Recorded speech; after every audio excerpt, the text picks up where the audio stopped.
It wasn't a pretty week for Ferrari. Carlos Sainz has been put on blast by his own boss, Frederic Vasseur, for doing too much complaining and too little improving. And Charles Leclerc engaged in yet another heated conversation with his engineer during the Hungarian Grand Prix on top of a mountain of problems he encountered. Tension is heating up within the team. And we have front row seats to the action in today's video. Carlos Sainz is left scratching his head after encountering a rather weird problem during the qualifying session of the Hungarian Grand Prix. The newly trialled rules by F1 and Pirelli for this weekend required drivers to use hard tyres in Q1, mediums in Q2, and softs in Q3. As a result, teams and drivers adopted different practice programs and tyre preparation strategies, leading to mixed performances across the grid. Sainz, like others, is now seeking answers to understand the intricacies of these new regulations and how they affected his qualifying performance after losing out to Fernando Alonso in Q2. He told the media, "I've been feeling weird with the medium compound all weekend, every time I was running it. For some reason, we were always struggling a lot in Sector 1 in getting them to work, and it was even harder than the hard tyre. I knew Q2 was going to be a tough session for us. We got through Q1 nicely, but then as soon as I put that compound on again, I was sliding a lot in Sector 1 and was not able to put a decent lap together. The lap wasn't too bad, but I just lacked a bit of grip. It is a shame, but it was 0.02, which in new F1 costs you a lot. We have to analyse it. It is impossible to analyse during qualifying, but I'm sure we will come up with an understanding why. It is unfortunate that on this particular weekend you have to be using the medium in Q2, but that's how it goes."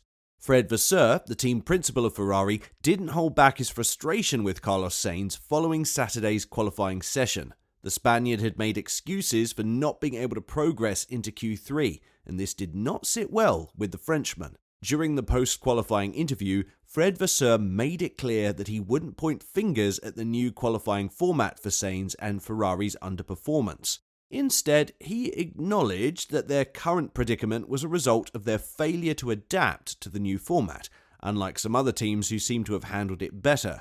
Vasseur emphasized that it's crucial for Ferrari to learn from this experience and improve their approach to the qualifying rules in the future. He told Sky Sports, "We expected a lot more for qualifying because we also did well in free practice 2 and in the various simulations. We don't have to look for excuses.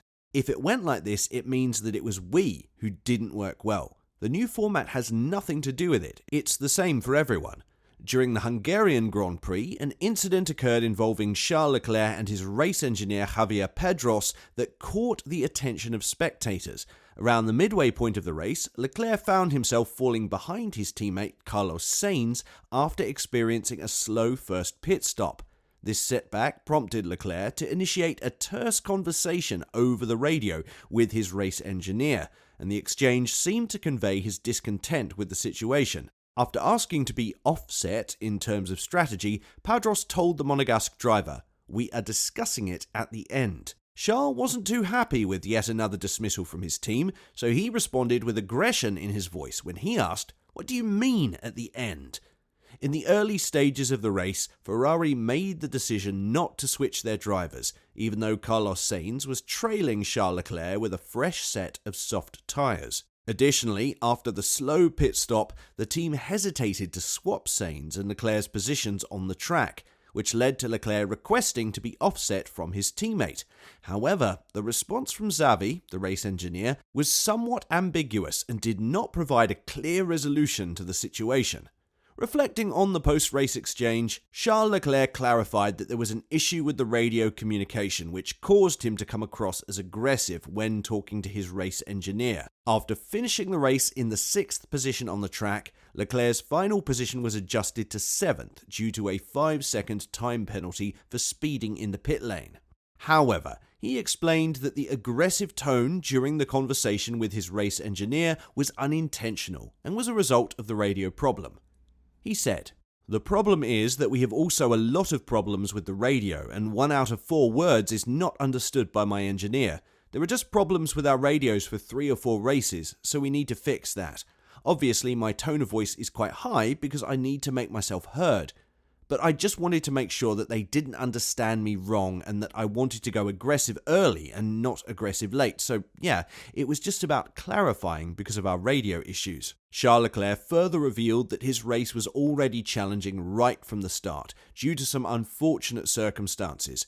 Just before the race commenced, in scorching 30-degree heat, he received the news that he would have to race without any fluid intake, meaning he couldn't hydrate during the intense race conditions.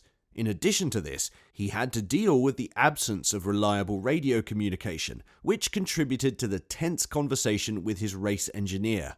On top of all these difficulties, his first pit stop took a staggering 9 seconds, further hampering his chances. With all these setbacks piling up, the 5-second penalty for speeding in the pit lane felt like the final straw, capping off what Leclerc described as a challenging and frustrating weekend. Regarding the issues he faced, he said, "I had no water. Before the race, I realized the tube was too short, so I couldn't reach the water, so it was really frustrating. The pit stop was quite slow. We had a 5-second penalty for speeding in the pit lane. It's, again, a weekend that is difficult. Honestly, it's frustrating overall because I felt that, with the pace we had today, even as a driver, when you're feeling like you're doing a good job with a car you have, nobody really notices it. And whenever you're doing a bad job, everybody notices it. So it's difficult, but in the end, it's part of the game."